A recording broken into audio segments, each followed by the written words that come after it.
fellow wargamers, it's Matt, aka the Sentinel from across the tabletop. I just wanted to show off really the army that I'm taking to a local RTT coming up on the 26th of June this year, 2021, and run through some of the choices I've made really. There's a few games up on the channel already, and so you've seen the army that I'm preparing to take to the London GT coming up in this year, late September I believe. So I wanted to quickly run through some of the units I'm using, why I've chosen them and things like that. As you can probably tell, there are two units in the army that are white. They are primed and prepped. They are my 3 Relic Contemptors that I'll be running with the Volkite, Culverins and Missile Pods. So hopefully I'll get those finished by the end of the week, ready for the tournament at the weekend.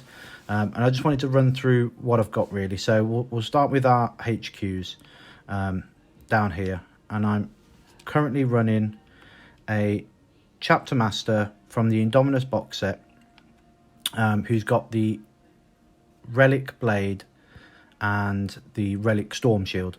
So the Relic Blade is just -3, 2 damage. It's what the most of the Blade Guard veterans have. But the Relic Shield is pretty cool, as it gives you a 4-up invulnerable save, or 4-up feel no pain, should we say, against mortal wounds.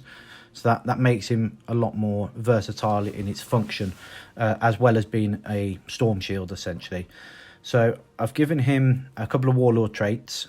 I've taken the one from the Chapter Master, so I upgraded him to be a Chapter Master.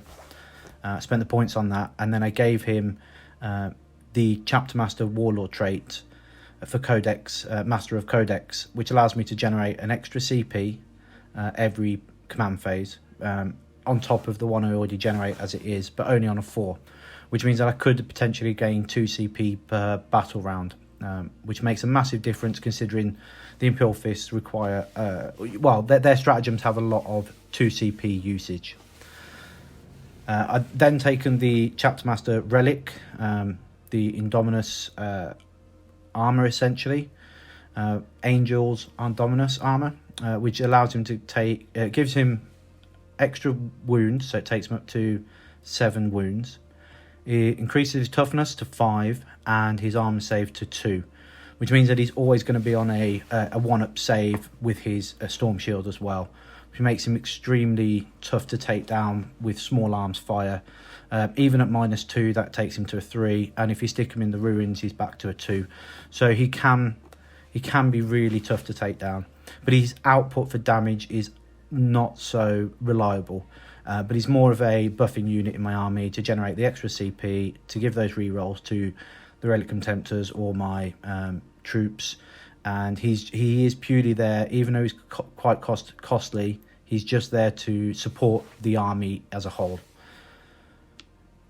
So if we move across, when the camera decides to do what it wants to do, if we move across slightly, you can see I've got a Primaris Techmarine. The logic here was to be able to support the Relic Contemptors, and with only being 9 wounds, but being able to increase the ballistic skill to 2 enables me to be, because I got the core keyword, to select one unit to have a 2-up ballistic skill, and then select another one for the complete rerolls. And if I can keep them in range of the Chapter Master, the ones hitting on 2s will be re-rolling 1s. So it just makes perfect sense in that sense. You have 2 Contemptors realistically only dropping 1 shot per turn, which is an amazing asset to have.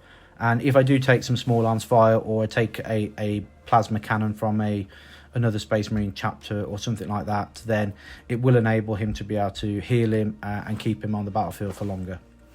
That's primarily him, but what I have done is I've spent an extra CP on taking a Warlord trait for Storm of Fire, and essentially his role would then be to support the Relic Contemptors round 2 and round 3, as they have their weapons are Volkite, so it's strength 6, AP 0, 2 damage. So any 6s, roll of 6s, including mortal wounds, will then be AP 1. It just makes them more, in my opinion, efficient at taking out those units that are in that just need a little bit of an AP. Space Marines drop quite quickly when you make them take 4-up armor saves.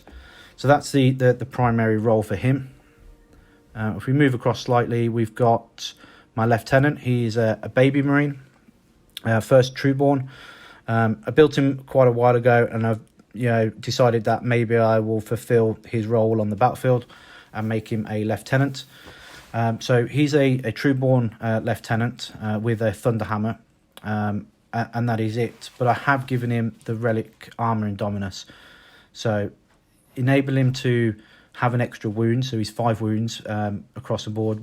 Just brings him in line with the Primaris and a little bit harder to remove with the 5 wounds. But it also gives him a 2-up armor save. So all three of my characters, HQ elements, all have a 2-up armor save. And with the Relic and Indominus, allows him to have a 3-up invulnerable save, which is amazing for once per game because of his Thunderhammer. He wants to be in combat. So if he's charged or he decides to charge, he's very good at staying alive the first round. He can always hit back quite hard. I've found he's a clinch in most of my armies when I'm going up against those toughness 5 models with 3 wounds, say Bulgarins, or even going up against the Blade Guard veterans. He can crush Blade Guard veterans quite easily, as long as they fail their invulnerable save. But having that ability to just do flat 3 damage with the Thunderhammer is essential for him. Excuse me. Which just means that he's more versatile. But his primary role is to support my Intercessors and give me that punch when I start moving forward. So we'll move on to the troops then. So I've taken three troop choices, of course, running a battalion. I should have said I am running a battalion. So my first choice was 2 units of Intercessors, close combat. And these are my, in the grand scheme of it, they're my throwaway units as such. 95 points, really cheap, 2 wounds. They're quite a good counterpunch to anything that comes into my lines. But they sit on my flanks, or if I need to throw objective in the middle and I need to throw a unit on it, I will prepare them in position where I can throw them in the middle of the board, get domination, direct assault if that's part of the mission parameters. But they're the throwaway, especially if I'm going second. I've got 2 of them, so I can stack them on top of each other and just throw one in one turn, one in another turn, and they're cheap enough that I'm not going to be afraid to lose them. So the first unit is just bog standard, no upgrades. But when I made the second one, I had a few points left over, so I spent 5 points to give the sergeant a plasma pistol, as that was what came in the Indominus box set. And actually, it's just a really cool looking model, so I'm quite happy with that. There are some transfers I still need to do to these, but I'm really pleased with the way they turned out. So moving on to the big hard-hitting troop choice of my army, which is the 10-man Intercessor unit with the assault bolters. Now there is some concerns with them that they don't hit hard enough, which is probably true. 0 AP on their weapons really does make a tough. It just doesn't deal enough output when you're going up against tougher units. So the AP 0 is a really big problem, but the number of shots, it's just weight of dice, and I like the idea of just throwing a load of dice bolter shots and Imperial Fist doing the job where they're just throwing as many bolt shots as possible down. But what comes into their element is if you support them with the lieutenant, they're getting the reroll 1s. If you give them the chapter master and they're able to be in range of him, they are rerolling everything, and it just makes their efficiency with the exploding 6s extremely. It's just amazing in the ability to be able to throw 30 shots and actually hit 40 times with the rerolls, with the additional exploding 6s. So they do put out a lot of shots. With one of the stratagems with the Imperial Fists, you can then give them bolter drill, so potentially turning your 6s into 2 additional hits. This makes a massive horde clearing. This is my horde clearing, essentially, unit that will sit in the mid board and just delete horde infantry units that come towards us. Now this is going to change, of course, with orcs being at toughness 5 A majority of the infantry that people are using are now going to be toughness 5 with heavy intercessors, so that they may change. 210 points with a power fist, given the ability just to be able to punch hard at that lone character that's coming up, say a chapter master or on a bike or a chaplain on a bike. They can deal with those sort of threats once they're in their lines. I find that the intercessors are either the clinch pinch of my army or they don't do anything, which is fine. They're there to just to make sure the characters have got enough supporting buffs and the ability to hide behind us, essentially. So that's pretty much them. And then for my elites, we'll start with my ancient. Now, a lot of people won't really like why I've taken the ancient, but I'll explain why I've taken him, essentially. So for an 80-point unit that allows my intercessors to, when they die, to fight back is quite important. The more shots I can pump out, the better, as it's more of a shooty army. But what I did is I took a relic from the Imperial Fist, the ancient relic banner for I can't pronounce it, but it's Sagmire or something like that. But basically, every core or character unit within my army that is in its aura range will be hitting with a +1 weapon skill. So you can imagine if assault intercessors get in with their 4 attacks on the charge, they're now hitting on 2s. Incredibly, it's just incredible when you have that many shots, at 20 shots going out or 20 hits in combat hitting on 2s. You can convert quite a lot. But if you can imagine my my intercessors at 10 man, which is 3 attacks per guy, it's 30 re-rolling, everything from a chapter master hitting on 2s, and then the power fist swinging in as well, who's now hitting on 3s instead of 4s.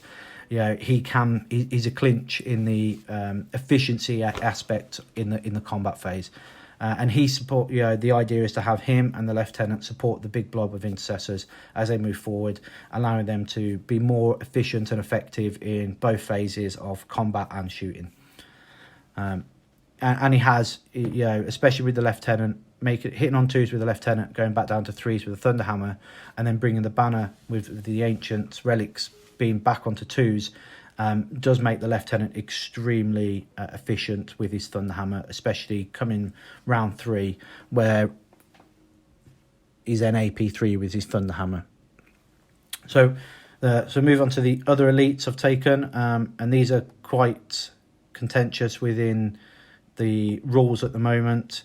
I think they have mislabeled them. The Relic Contemptors, they've given them the core keyword, which works for me, but I think for the points cost at 175 points, when you look at the Leviathan, which is nearly 250, they virtually do the exact same job and output, with the Volkite being the same amount of shots at 16 shots with the twin Volkite, that is, on each arm, 8 shots per piece for each arm, and then the missile pod on top, which is the Typhoon missile launcher, essentially what the Terminators have. When you compare it to the Leviathan, yes, they have less wounds. They've both got 5 of Pinvon. They're both 3s to hit. They both have a 3-up armor save, both strength 7, both toughness 7. But for 175 points, the Relic Contemptors with the core keyword, the efficiency of it, once you start looking at your bubbles for the rerolls, are just dramatically more efficient, and especially when they do the 6 on wounds for mortals with the Volkite Colvins, you can start to see how effective they can be, especially when it comes to deleting, say, toughness 5, toughness 6 models. You only need a few mortal wounds and one armor save to be failed, and you can delete pretty much any character, any vehicle of say toughness 6, that is, just on efficiency alone, without the missiles. But the missiles make a massive difference. Being AP2, they just clear up anything that the Volkite have failed to kill. Now, there is another aspect to the Volkites that I like. They're strength 6. They don't benefit from the Imperial Fist super doctrine. You need to be strength 7. But what they do is ability is to use a stratagem called tank hunters. So anything that's a strength 7 or strength 8, a toughness 7 or toughness 8 vehicles or even models, with the Tank Hunter, it allows you to drop it down +1 to your wounds. So they become quite efficient, even when taken on the heavy vehicles, and especially once you can think about giving them the stratagem, allows you to take you into all doctrines, as long as you're within command range. You can then turn this back into Devastator Doctrine, giving it the AP 1, and then allowing yourself to be wounding on 4s instead of 5s to the heavier vehicles, and still do mortal wounds on 6s with all your re-rolls. They alone themselves can take down, say, a knight, or for the most common purpose of it, what I've been seeing them being doing for is the tank commanders. One of those can take down a tank commander on their own, as long as they have the Devastator Doctrine. Even first turn 1, they struggle in turn 2 if they don't have the Devastator Doctrine. You need maybe 2 of them to do it. But definitely turn 1 they can easily, with the reroll auras and buffs and things like that, take down a tank commander, and I've seen them do it. So that's primarily what they're for. They're my anti-armor, anti-horde, anti-everything, because they can do it. They can do every role really well. The only one they can't do is combat, being with no close combat weapons. But the idea is that by the time you're in combat with them, it is turn 3, and generally I'll move straight into the Assault Doctrine just to make sure that in turn 3 that I can have the ability to hit back quite hard in combat with the AP 1, 5 attacks, re-rolling everything from the aura buffs. So the last unit in the elite section are just a standard 4-man servitor unit. Primarily their use is just to make up the points. I had some points left over. Now I could suck all the extra points in. I've put in upgrades for other guys, and purchase maybe a 70-point unit. But now scouts are 75. They do the same role, and the potential for myself, if I bought a scout unit, is to stick them in the middle of the board. They're going to die. They're going to possibly bring on charges from the enemy. Now, these units are just to sit back in the back of my board, stop that deep strike behind me, allow me to move on to my objective once my army starts moving up. No one really wants to shoot them because they are servitors, so they're generally the last target on enemies' minds. I do have the upgrades for the 2 heavy bolters. They're the only 2 heavy bolters in my army, but they don't benefit from any of the tactics or the chapter tactics, but they look cool. They help to protect my back lines, and when you stand them next to a Techmarine, it really does make them stand out a little bit better. So moving on to the fast attack slots, I've got 3 fast attacks, and I truly believe that at the moment, with the Imperial Fist the way they are, that the fast attack slots are where it's at when it comes to the most beneficial to the super doctrine that we have, to maneuverability that we lack, to counterpunching those enemy units when you think about the Intercessors and those sort of likes. So I'm running a 3-man attack bike with multi-melters. They speak for themselves. Multi-melters are king in my opinion, so the more the merrier. But I found with the points increase that generally you want to put them in a position where in turn 1, if you can, where they can do some damage, but that potentially puts them out in the front lines to be shot back at or charged. So they're quite a precocious unit to be used.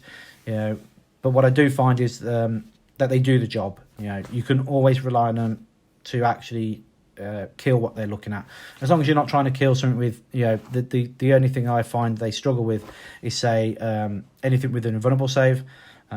So Relic Contemptors they quite struggle with, and Leviathans, but they do really do the output that they're necessarily for.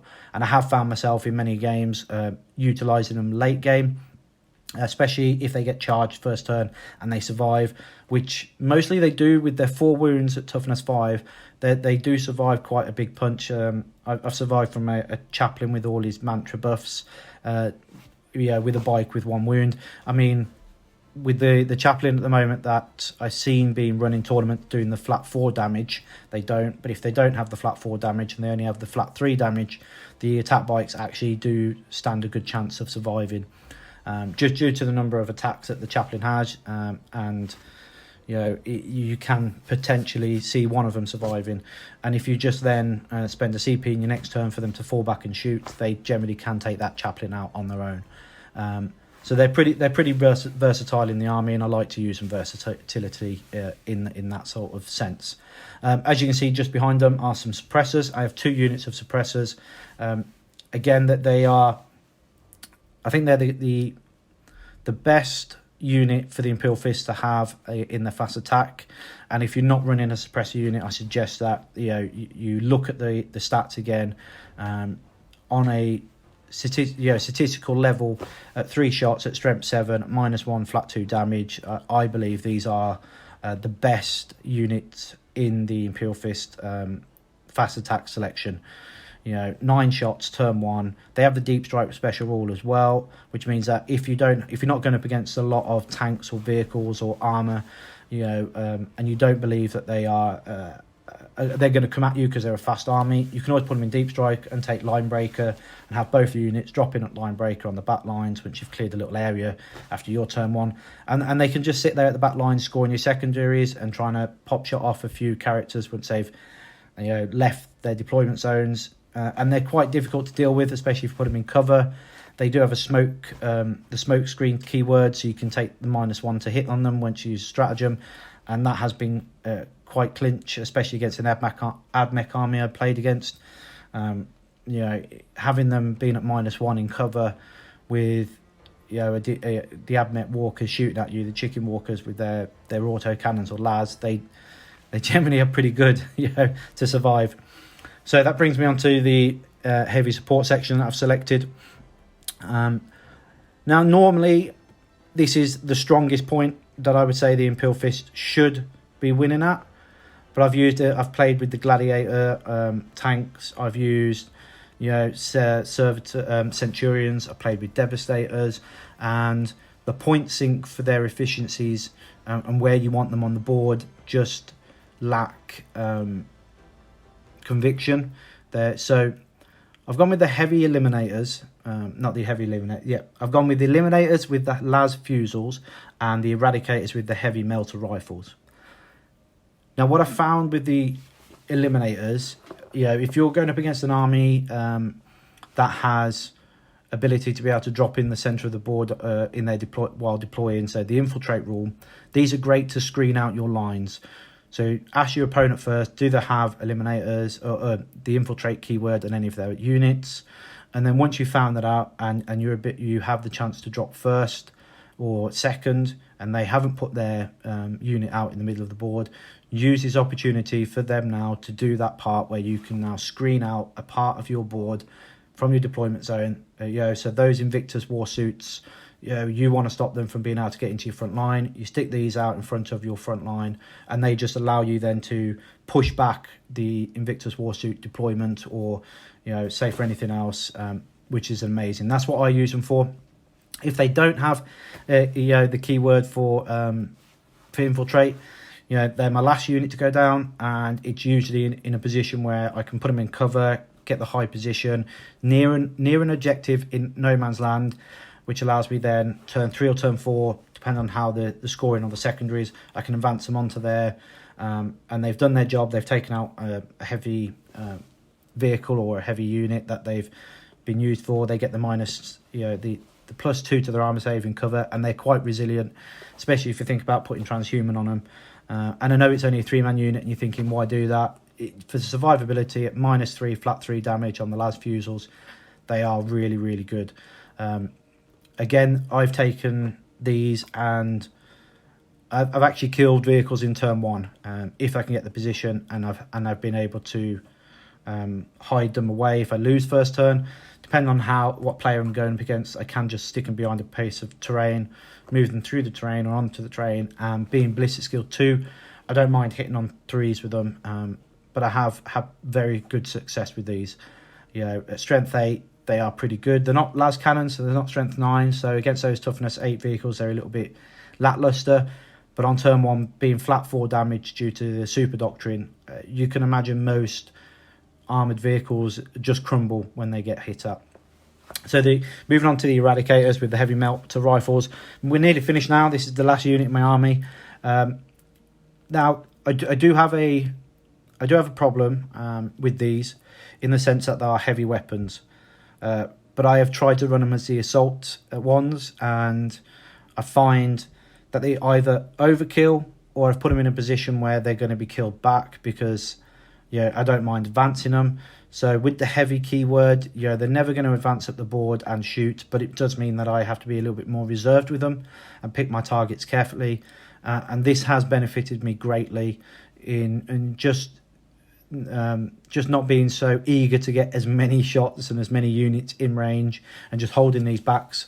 Having the player then make the mistake on the having my opponent make the mistake, and having these guys come around the corner and just go, thanks very much, delete, has been a godsend, really. Their core as well, you can sit these back in the Devastator Doctrine within any terms, as long as you've got your commander on the board. And being the fact that they're heavy melter rifles, which means that they are AP4 every turn, AP5 on turn 1, doing 24 inch range, they're doing D6 plus 2, and at 12 inches they're doing D6 plus 4, meaning most heavy infantry or most vehicles that are at 24 or even at 12 will instantly melt away when these guys fire. You're looking at most of you Terminators at 3 wounds a pop across the board will instantly be vaporized by these guys. Blade Guard veterans don't stand a chance. Most vehicles are usually gone with the D6 plus 2, and then at half range, once you've got the ability to maneuver them on the board doing D6 plus 4, they really do just eat away at those vehicles and absolutely melt them to slag. So that's the army. I've got another list, another battle report that I'm editing at the moment. Now, the tournament I'm going to at the weekend is the 40k Brawl Goliath down in Poole in the UK. I got an invitation at last minute, being put on the reserve list and accepted. So this is the army I'll be taking. I've got a few days now to paint up my Contemptors. I do have all of the bits primed and ready to go, so I'm going to be busy for the next 36 hours, and the bases are all ready to be painted. So I hope you like this, and I'm going to obviously edit this now and get it up online onto the YouTube channel. So look out for that. And then I'm going to be editing the game I had with our good friend Charlie, who plays Astra Militarum, and that should be an enjoyable watch for the Imperial Fist players, that is. Give you a hint. And then I'll try and keep you updated on a running tally of how the games are going at the weekend.